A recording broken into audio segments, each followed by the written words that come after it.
જય શ્રી રામ, જય શ્રી રામ, જય શ્રી રામ.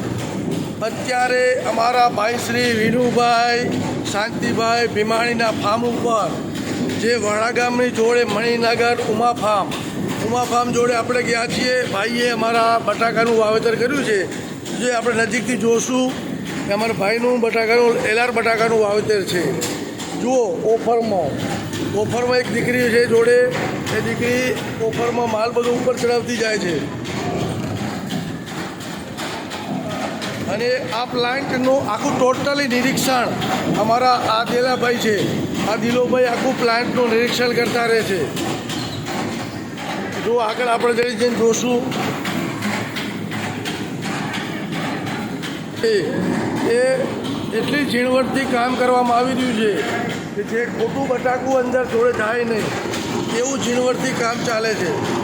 જે બટાકાની સાઇઝમાં જોતા હોય તો એક હરખી સાઇઝ આવે છે. બટાકામાં કોઈ ખરાબ હોય, કપાયેલું હોય, એ બધું નિરીક્ષણથી ચેક થતું આવે છે. તો એનું વ્યવસ્થિત ધ્યાન રાખતા હોય એની જોડે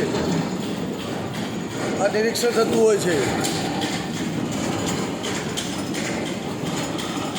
અને અત્યારે હાલ આ બટાકું આવી રહ્યું છે. અત્યારે હાલ એટલું જ ઝીણવટથી કામ થાય છે કે જેવું કામ પત્યું નથી ત્યાં જુઓ તો કોઈ ગંદકી ના હોય, સફાઈ એની પાછળ સફાઈ જોડે થતી આવે.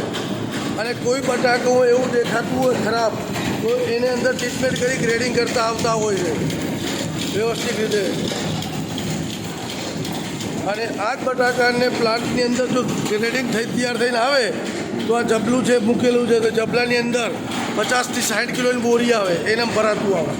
આ ભરાઈ અને ત્યાં થઈને સીધું જ લારીઓ દ્વારા આ સ્ટોર થઈને ગ્રેડિંગ થતું આવે અને આ કોન્ટેક્ટ થઈને તૈયાર થતું આવે. અને એને પછી પાછળ એક દાદા અને બધા જોડે બીજા છે જે વધારે ભરાઈ ગયું તો કાઢતા આવે અને ઓછું હોય તો ઉમેરતા આવે. એવી જ રીતનું આ અંદર સ્ટોર કરી અને બોરીઓ ભરતા આવતા હોય. તો જનરલ 58 થી 60 કિલોની આજુબાજુની આ બોરી થતી હોય છે. તો આ આપણા વિનુભાઈ શાંતિભાઈ ભીમાણી વડાગામ મણિનગર ઉમા ફાર્મ છે એમનું. અને ત્યાં અત્યારે એલાર બટાકાનું કામ ચાલી રહ્યું છે. એમની પરંપરાના રીતે એ વર્ષોની એની ટ્રીટમેન્ટના રીતે એ જાતે જ કોઈના કહેવા પ્રમાણેની પોતાની રીતે ખૂબ સરસ ઉત્પાદન લેતા આવ્યા છે અને સરસ ઉત્પાદન લે છે. એમની કોઠાસૂઝ પ્રમાણે ટ્રીટમેન્ટ કરતા હોય.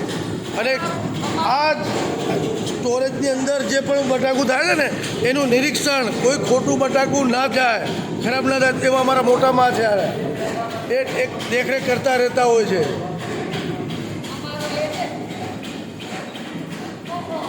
અને અમારા વર્ષોથી ભાઈની ટ્રીટમેન્ટ પ્રમાણે ખૂબ સરસ બટાકું ઉત્પાદન થતું આવ્યું છે. અને સરસમાં સરસ કોઈ પણ વેપારીને ત્યાં માલ પણ આપવો તો સ્ટાન્ડર્ડતા આપવો, એમનું એવું કહેવું છે. ખૂબ ધન્યવાદ ભાઈશ્રી, અમારા વિનુભાઈનો ખૂબ ધન્યવાદ. આભાર.